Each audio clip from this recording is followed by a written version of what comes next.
C'est tellement intéressant de suivre Rahu et Ketu. Et vous le savez, ce ne sont pas des planètes, ce sont des points dans le ciel. Mais en astrologie védique, on les considère maléfiques. Et pourquoi? Parce qu'elles viennent créer des éclipses. Alors, elles viennent bloquer la lumière du soleil et de la lune. Et le soleil représente notre âme et la lune représente nos émotions. Alors, on peut être coupé ou ne pas voir les qualités de notre âme ou ne pas voir le futur devant nous. Alors, Rahu et Ketu vont donner des leçons spirituelles ou donner une conscience plus éveillée, plus spirituelle. On n'a pas le choix. Dans notre main, alors Ketu, c'est ici, c'est votre poignet avec des signes de sagesse, vos bracelets. Et c'est toutes nos vies passées. Mais quelque part, on va ramener juste une petite partie dans cette vie-ci. C'est tout ce qu'on peut digérer si on veut. Et on va aller dans Rahu, qui est le centre de la main. Et Rahu, c'est notre environnement présent. Alors, on le sait ce qu'on est en train de vivre tous en ce moment. Et en astrologie, Rahu, en astrologie védique, il est dans le signe Gémeaux. Mais vous le savez, moi, je ne fais pas juste voir les 12 signes, mais je regarde aussi les 27 constellations. Alors, en ce moment, depuis le 11 octobre 2019, Rahu est en Gémeaux dans la constellation de Ardra, qu'on appelle. Et Ardra est représenté par une larme. Et pourquoi on aurait une larme? Bien parce qu'il y a de la tristesse, parce qu'il y a de la douleur, parce qu'il y a de la peine, parce qu'on a peut-être perdu quelqu'un de cher, parce que peut-être qu'on a perdu notre travail, ou peut-être qu'on a perdu l'espoir. Alors, Ardra représente la larme, mais il va aussi représenter une tempête, un ouragan. Alors, on le considère aussi comme le dieu Shiva. Alors, imaginez, on a Pluton qui a changé de signe, qui est comme Shiva. Et là, maintenant, on a cette constellation qui est très dure aussi. Et une tempête, c'est un signe que la nature veut tout nettoyer. La nature se rebelle, puis elle dit, on enlève ce qui ne va pas, on enlève ce qui ne marche plus. Alors, il y avait une petite fille qui s'appelle Greta qui parlait à la planète entière et qui nous demandait, s'il vous plaît, arrêtez de polluer. Alors, en ce moment, tout est arrêté. Et Ardra est aussi représenté par le diamant. Et savez-vous comment un diamant se forme?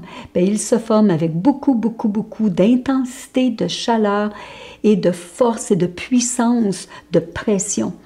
Alors, en ce moment, on a tout ça avec nous. Alors, on a la chance de devenir un diamant ou de rester un morceau de charbon. Alors, ça, c'est la constellation de Ardra qui va être là jusqu'en mai, le 19 mai. Alors, ça serait intéressant si vous voulez m'écrire, parce que je fais toujours des recherches avec toute la subtilité de l'astrologie, à me dire comment vous vous sentiez avant le 19 mai et après le 19. Parce qu'après, on va être dans une autre constellation, toujours dans le signe du Gémeaux, qu'on appelle Mrigashira. Et cette constellation est beaucoup plus douce, est beaucoup plus calme, elle est plus relaxe. Fait qu'on va voir qu'est-ce qui va se passer, mais c'est toujours dans le signe de Gémeaux encore. On a aussi maintenant Ketu qui est en Sagittaire et Ketu est dans une constellation qu'on appelle Mula. Et ça aussi, c'est une constellation qui est difficile. Pourquoi? Parce que c'est relié aux racines. Alors, il faut aller au fond des choses. Mais aussi, c'est une constellation qui va jouer avec tout ce qu'on ne voit pas. Alors, un virus, est-ce qu'on le voit? Oh non. Est-ce qu'on sait d'où il vient, où il va? Pas du tout. Et en même temps, c'est un signe de calamité. Alors, on est là-dedans. On est dans une pandémie qu'on n'a aucune idée combien longtemps ça va être.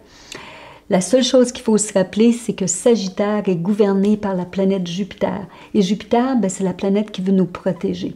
Alors, quelque part, on doit se protéger, on doit rester dans les règlements que le gouvernement nous a mis, mais aussi notre conscience nous met. Alors, plus on va aller avec ça, mieux on va être solidaire, plus on va être solide. En même temps, un autre changement qui va venir aussi, c'est quand Rahu et Ketu, n'oubliez pas, toutes les planètes sont prises entre Rahu et Ketu en ce moment. Alors, un autre changement, c'est quand elles vont changer de signe.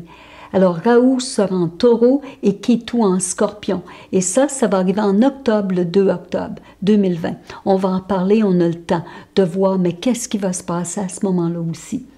Alors pour l'instant, restons solidaires, restons safe parce que c'est très important. Si vous n'avez pas eu la chance encore de vous inscrire à mon webinaire, vous avez la chance. Moi et Gunsham, on va être très heureux de vous inspirer et de se tenir ensemble.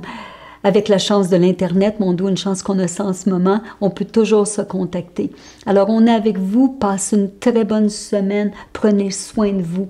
Le Centre Birla est avec vous toujours, vous le savez. Bonne semaine.